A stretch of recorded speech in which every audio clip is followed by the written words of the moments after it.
पन्हाळा तालुक्यातील वारणा कोडोली परिसरात आश्विन शुद्ध प्रतिपदेच्या मुहूर्तावर शारदीय नवरात्रोत्सवाची सुरुवात भक्तिमय वातावरणात उत्साहात झाली। ढोल ताशांच्या निनादात झांज पथक, लेझिम पथक, वारकरी पथक अशा पारंपरिक वाद्यांच्या गजरात मिरवणुका काढून सार्वजनिक नवरात्र मंडळांनी दुर्गा देवीची प्रतिष्ठापना केली। वारणा कोडोलीसह परिसरातील जाखले, केखले, पोखले, बहिरेवाडी या गावातून सार्वजनिक मंडळांनी विविध प्रकारच्या काल्पनिक मंदिरांच्या प्रतिकृतींचे सुबक देखावे उभे करत रंगीबेरंगी फुलांसह नेत्रदीपक, विद्युत रोषणाईची आकर्षक सजावट करत अत्यंत भक्तिमय उत्साही वातावरणात दुर्गा मातेची पात्यपूजा केली। पंचामृताचा महाअभिषेक घालत खाऊच्या पानाची बैठी पूजा बांधण्यात आली।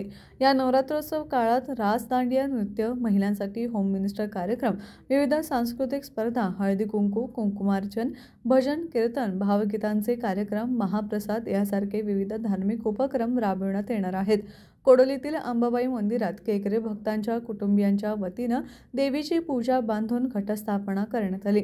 मुख्य बाजारपेठेतील महालक्ष्मी नवरात्र उत्सव मंडळ, हाऊसिंग सोसायटी, जीवेश्वर मंदिर, भगतसिंग गल्लीत नवरात्र मंडळ, गरुड चौक मंडळ, MSCB फाट्यावरील कोडोलीची जगदंबा शिवशाहू मंडळ, वैभव नगरातील काळमादेवी मंडळ या कोडोलीतील मंडळांसह वारणेत शारदीय नवदुर्गा मंडळ, बहिरेवाडीतील नवदुर्गा नवरात्रोत्सव मंडळ, जाखलेतील गोपालेश्वर नवरात्र मंडळ, पोखले परिसरातील मंडळाच्या वतीनं नवरात्रोत्सव साजरा केला जात आहे।